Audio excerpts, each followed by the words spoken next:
Hey Whitney, have you noticed that the old ways of working aren't working anymore? Yes, Iris. Let's talk about it. I'm Whitney. And I'm Iris. We are two elite executive coaches / moms / recovering Olympians.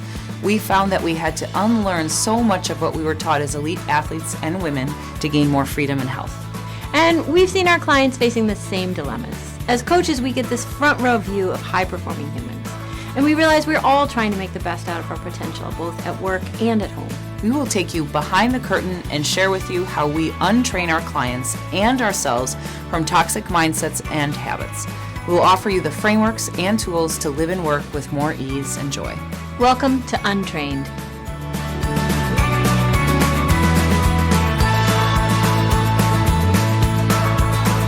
Hi, Whitney. Happy Gal-entines Day, Iris. Oh, happy Gal-entines Day. I've got my exo scarf on. Well, I'm Corporate Whitney today because we're talking about comparison and jealousy and our comparison gremlin. So I thought I would dress like one of mine. This is such a great topic, this jealousy piece, because it comes up a lot for our clients and it comes up a lot for us. So we are going to spend some time talking. Oh, yeah, big time. We're going to spend some talking about our own gremlins, and we're going to spend some time talking about how we work with our clients and their gremlins. Since we picked this topic last week and we really have been thinking about it, I have been visited by many of my gremlins. It feels like a, Ghosts of Christmas Past tour. So I've had some chance to spend some time with them and work through the tools. So they're here with me now, and I'm, again, dressed like one of them. It's a very hot topic, I think, for you and for me. Yeah.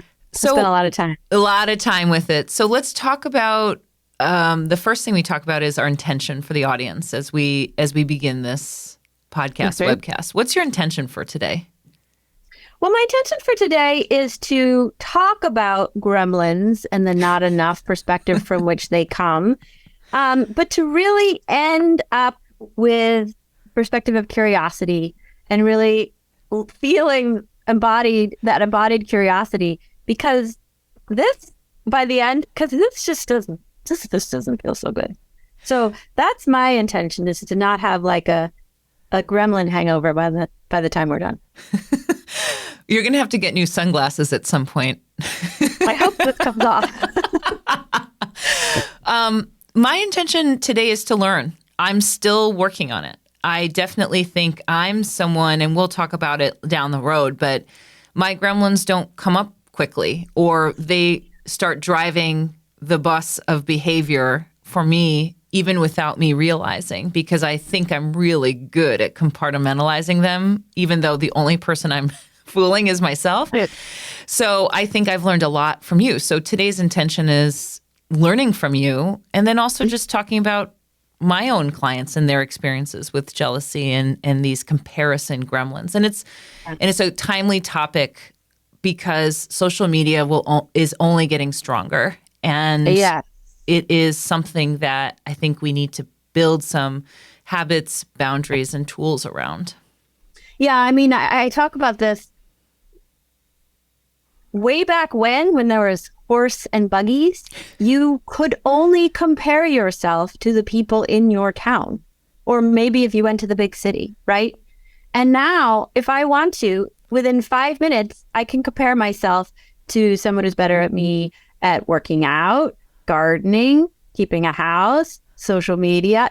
Like anytime I'm feeling not enough, I can prove that I am not enough.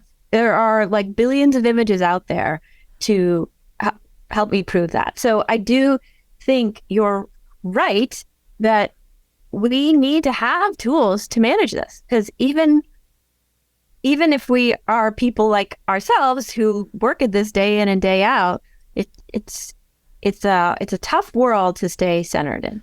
No one is immune, for sure. No one is immune. So you are dressed. Let's start with the gremlin numero uno, which is you are dressed in a certain way. Tell me about this first gremlin you have. I'd like to introduce you to Corporate Whitney. Corporate Whitney is very serious. She's taken very seriously. She works very hard. She never tires of energy, particularly mental energy. She's very organized. She generally uses her lower register very often. Her hair is back. She aspires to be quite powerful and have a very large impact. And she tends to come a lot more from science and research and facts versus intuition or metaphor. When does your Corporate Whitney show up? When does she like to come forward? Well, I spent a lot of years with her when I would be in corporate settings that felt like, a higher corporate setting than the one I'd been in before, right? And I think I always felt like a fraud. So there was always a not-enoughness. And this was sort of my costume or persona that helped me feel that I felt was acceptable, and far more acceptable than, with me, which is sort of a bit of a boho corporate vibe. But here boho corporate lives in Boston. So, she's got to have some pearls and black suits and lower register and a lot of scientific backing. Be taken very seriously. You've met Corporate Whitney because you watched me go from Whitney to like stiff and like uptight and like kind of not all there. I notice what Corporate Whitney come in, and what I do is start to get curious about what happened to make Whitney feel that she had to be, it felt more safe to be this other person rather than the Whitney I know, the authentic Whitney. And what's been interesting in your ability to reflect back to me when Corporate Whitney happens and how she feels to you is that it's very clear to me that I sort of disappear when I go into Corporate Whitney mode a little bit. Like the Whitney that you enjoy working with kind of disappears a little bit. And I think I've helped you reflect on what she shows up as. It's very boxed in, very stiff. And she's like, we need to get more organized. Corporate Whitney really likes to get organized. We need to get more organized. We need more of this. And I'm like, uh-oh. Uh-oh, we're in trouble. Mm-hmm. Right, because she doesn't trust herself. So she trusts structure. And so she wants to go back to the structure and double down or triple down or quadruple down on the structure. And, structure is both, we need to get organized and then this, whatever structure I think this should look like. But and I think what we're tapping into a little bit is that, when we come from some of our gremlins, right? And I could introduce you to the gremlins, like people in my life who I feel embody Corporate Whitney, like actually successfully, right? And I spent years comparing myself to them. And, a lot of very often the place that I would sort of double down on or come to is like, in the end of the day, I was bad or wrong because I wasn't more like them, right? I was bad or wrong for not being like them. And usually more effort would solve the problem. There is an IFS frame that we're sort of loosely alluding to. So internal family systems was just that we have a lot of different parts that show up to help us move through the world. And some of those parts are protecting us. Some of those parts are managing us. And I would say for me, Corporate Whitney is a manager part. That's like, I'm going to go in and win the deal and organize things, right? But she often, she isn't as connected to authentic Whitney. What's so interesting too is even as you are dressed with her, and this is something important, is I know you well enough where I'm watching you and even your words don't flow. It's like, you don't trust yourself. So there is this I'm not enough to be in this space. Or let's use your client example. I'd love for you to use a client example where you've seen this come up is I'm not enough to be a leader. I'm not effective. I can't do this. Other people out there, Sally over there, she knows what she's doing. I have no idea what I'm doing. And then you can see Whitney, even as she embodies it, which is important, is you have these markers of this isn't really me, because I can see Whitney feel her words are more measured.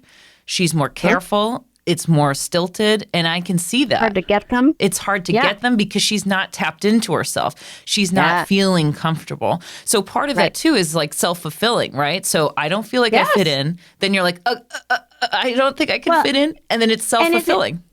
And it's interesting you bring this up because very often this comes up when people have been promoted to a larger role. I work with a lot of people who are shifting roles into a bigger role. And very often the public speaking comes up like, oh, I have to speak in front of all these fancy leaders and these new audiences and these brand new clients. And like, they don't want to, and they feel very self-conscious. So I had one client who's spending a lot of time feeling insecure and not enough about that. And then this assignment we very often give to people, why don't you spend a little time noticing, bringing a lot of awareness to the different speakers you're encountering and what you like about them, right? Like what resonates with you. So she started doing this and she found that people were making mistakes. She found that people were not perfect. And that gave her so much permission to show up more as herself, which I will do. Oh, so now I love this because now we're changing into real Whitney. The connected, embodied real Whitney here. I like it. This is what I wanted to wear today. Exactly. Curious, pink, magenta Whitney. Woo! Now I'm vibing. So now it's just vibing is such a good word for that because now you're in a space that you feel comfortable. Hey, I feel comfortable in my own skin. I feel comfortable being myself. And so the words come better. These questions come out.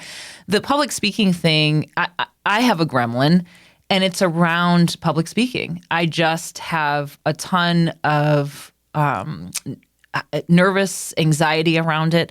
Part of it is in certain situations. Not in this one, I haven't found. But like if I had watched, like I saw a little recording of you doing one of the things that makes you a little bit nervous. And I was like, that's not Iris in the first 2 minutes, right?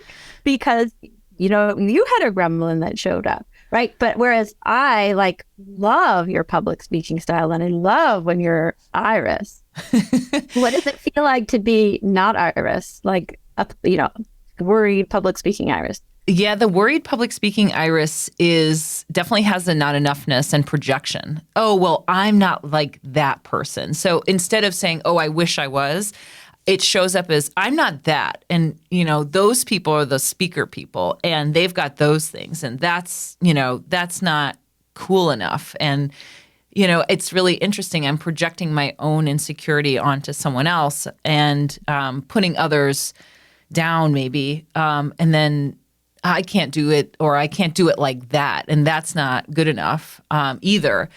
And it was interesting because once I go into that kind of, I don't know, the kind of the way that is in my head, I go, okay, so what do you feel like you might be missing here? What is it that you're afraid of? What is happening here that the gremlin needs to show up? Because the gremlins, for me, they're a protective mechanism because I never felt very safe in public speaking spaces just from my past, not given any sort of positive feedback around it. So when I do have to go out, I always have these gremlins that come up. So there is curiosity, and it's a curiosity around why don't I feel safe? And then there's a question around what could I do to help myself feel safe in these situations. And one of them is encouragement from friends who can see that potential, or an encouragement from a coach that can see that potential in you of like, I know you can do it. You've done it before. And so it just takes practice of the gremlin showing up and getting curious about it. And I always say, like, borrow somebody else's like friendship or nervous system, right? So if you're nervous about a setting, who can you co-facilitate the meeting with? Who can you say going into it, hey, can you just have my back? 'Cause I'm a little bit nervous, right? I think the more alone we feel, very often the more stressed we become, and the more in partnership and supported we feel, often it helps us relax and be more of ourselves. So one of the other things that I wanted to touch on relative to comparison that we've talked about, and a tool we use to help ourselves is a value stacking.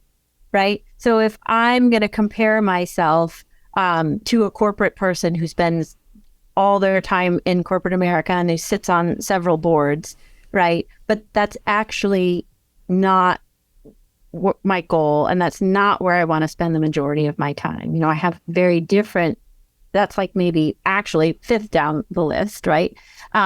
It's not fair for me to compare myself to somebody else's values when they're my value number 5 to someone else's value number 1. And I think that can be a helpful reminder. So if you're doing public speaking, you might remind yourself, like, this is becoming more of an important value, but it hasn't been. So for me to compare myself to people who have been doing this for decades and who really prioritize this, that's not fair or kind to myself.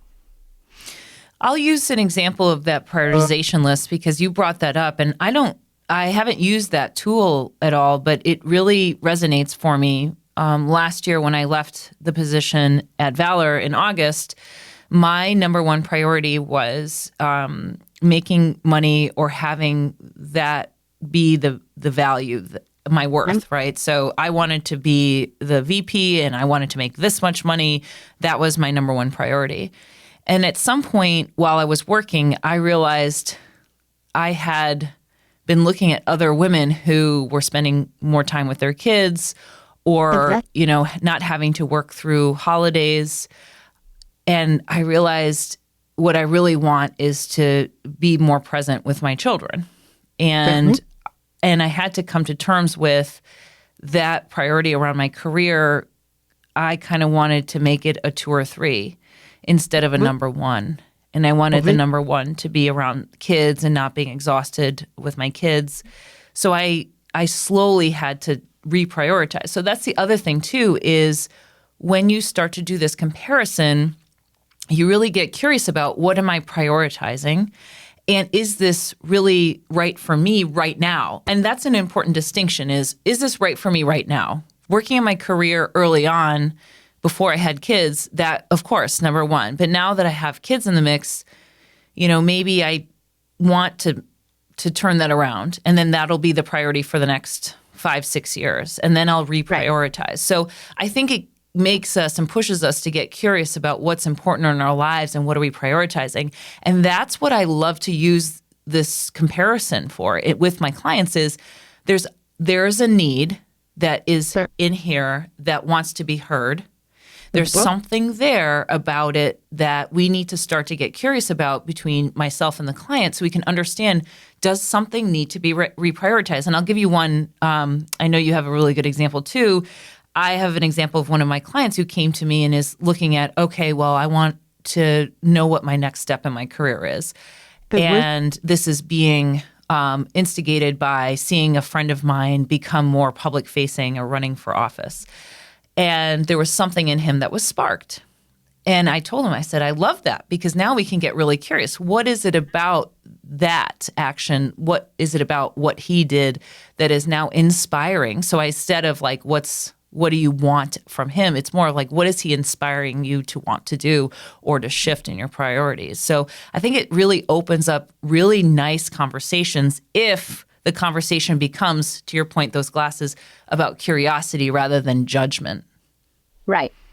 So what is it about Corporate Whitney that is not a not enough driven part of myself? Like, what in Corporate Whitney is authentic to me, right?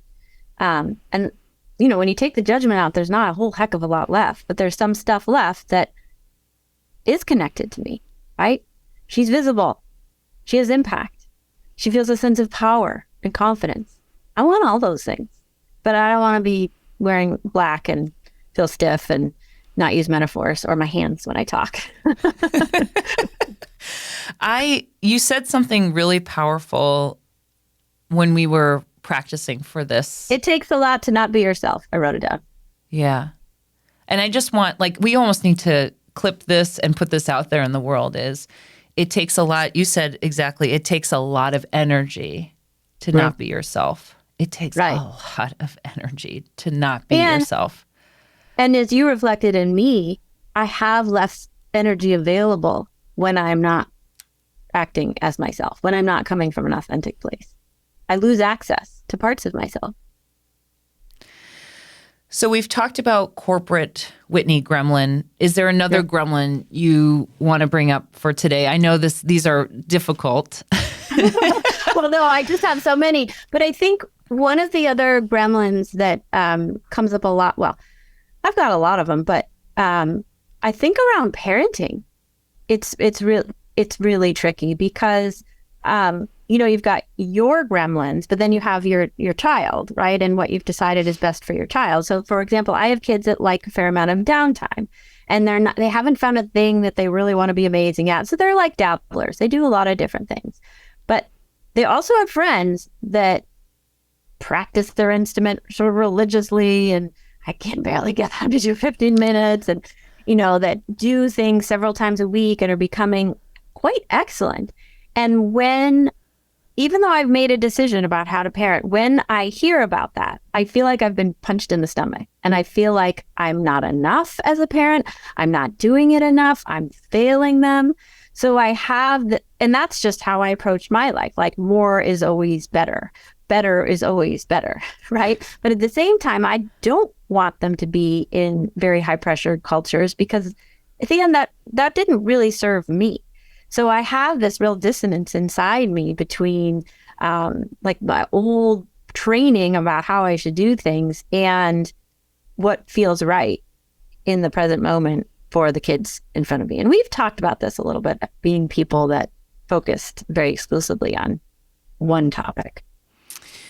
I was just having this conversation yesterday with a group of Olympic females. I'm just not the mom that, and people are surprised by this, I'm not the mom that pushes the kids into a direction or a sport or takes them. Do I love seeing some of my friends who, here in Rochester, hockey's huge. And so they, their kids are on the ice rink every weekend, every day after school. I love to see that, but I just don't, to your point, I don't have that in me.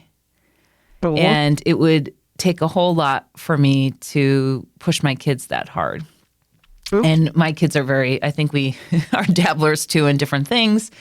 And the value system is important, right? So for me as a mom, I've decided the value is, they need to pursue something that they enjoy, and they need to be self-motivated, and they need to do it on time, and they need to get there on time. They need to commit to it. And if they commit to it, we have to commit to it. So those are the things I've decided. There are other parents, to your point, that have decided the value of, I want them to play sports in college, and I want them to be at that upper level, and I want them to be elite athletes. And that's what they want, and that's what they've agreed upon in their own family and household. And that feels aligned for them. That feels aligned for them. So the thing is, I like to do this too as a tool, is I utilize gratitude and in this moment, meaning when I see a parent or another parent who is doing something with their kid that I'm like, oh man, I wish I was that kind of mom. I go, I'm thankful there are other moms out there, and you know what? Good for her. It's almost like giving her a blessing. Like, that takes a lot of work. I bless her for doing that. Bless her for doing that, or him or whatever, the parent. So I utilize that as a way to give myself permission to let it go. Because I think the part of the problem is you see something out here and then you're like, I'm going to put it on myself, and I'm going to get really judgmental and upset with myself. So instead, what I like to do is that tool of, I bless her, because you know what? That's amazing that she can do that. And they've decided to do it. It's very aligned with them. And that's cool, because not everyone needs to be like me. Not everyone needs to be like her. Do you bless yourself too? I should add that. I don't. Yeah. I don't. I don't either. Bless my sweet little choices around, how to manage the household and activities, right? Because it's so easy to feel like I'm not enough and I'm not doing it right. And I think the one other piece that's helpful to mention in all of this is we compare. So we're talking about using the tool of values, right? Well, how does this align with our values? But also capacity. We as humans are diverse. We are diverse in our skill sets, our talents, our desires, our capacities, our nervous systems, right? Some of us just have more extroversion. Some of us have more introversion. So I tend to compare myself to people who are wired very differently from me. And if I inserted myself into their life, I would need a month in a cave after like a week, because it would be too much. It would be too stimulating. It would be too exhausting for me. So it's taken me a very long time, 49, to have more acceptance for how I'm wired and what I need, sort of my own rhythms. And I tend to compare myself to people with very different rhythms and a lot more sort of capacity to sort of be extroverted out in the world and productive than I am. So that's another thing that I think, another framework to be mindful of is, am I comparing to someone? So apples and oranges here, right? Am I 5'2" and comparing myself to a volleyball player, right? Like being honest with yourself. That resonates so much as someone who grew up as one of the only mixed race women in my group in high school and in middle school. And my body type was totally different. And I was an athlete at the time. I remember like wearing a strappy, it was the 90s, a strappy prom dress. And I'm like, these muscles like this. And I'm the only one. Everyone else is a dancer, and they're a white girl who's like this really thin dancer person. And I think for a very long time, that was really hard for me, is I looked around and as a kid, you don't realize that there are different body types and people are different and our makeups are different. Our nervous system makeup is different. Yeah. Our environments are different. Everything is very different. So everybody will do things very differently, approach things differently. But as a kid, what you learn, and it's important because we take these with us even as adults, is you look at everyone else around you and you think, oh, I've got to be that thin dancer white girl, because nothing against the thin dancer white girl, but you're right. Like, I needed to stop comparing myself to someone that wasn't me at all. And so I think that is an important aspect too, and that's why it's so important. Now I think we're making a case as well of having more mentors and people that are diverse around you, because who see you as well. And that's why why I advocate a lot for female leadership in places that don't have a lot of it, or female coaches, because we need to be able to compare apples to apples in some ways. Otherwise, it always feels out of range. Yeah. So those not enough glasses never come off. Gosh, I love these not enough glasses. So if we take a tour through what we've talked about relative to this topic. So first, notice if you're using comparison as a tool to prove your not-enoughness. Right? Just notice, and you probably can figure that out pretty quickly relative to how it makes you feel. And know that that's actually not, feeling lousy about yourself isn't going to get you somewhere. But there is some good information in there. If we're curious, is there something inspiring in here? What is it about, someone being more in the public eye that appeals to, your colleague? Can we mine it for things that resonate with us that we want more of in our life, right? And when we do that, it's helpful to think about, well, does that mean my values have changed, right? It kind of invite us to review our values and see, are we living in alignment with our values, or do we need to make some shifts? Because values change, right? And I think it takes a lot of energy not to be yourself. That constant invitation, we're handing you permission slip to be yourself. We help our clients be ourselves. We help one another be more of ourselves. That's where we found the sustainable energy, more creativity, more vitality. So how can we use comparison not to be less like ourselves, but more like ourselves? Okay. Well, I think we've reached the end, and I want to add that I would love if you like this content, the audience, if you like this content, please subscribe so that on a biweekly cadence, we'll be putting these webcasts out. And if you like the content, if you subscribe, then you'll get a notification that a new episode is up. And we're really excited you joined us. Yeah, and it would make Corporate Whitney and Public Speaking Iris feel really good.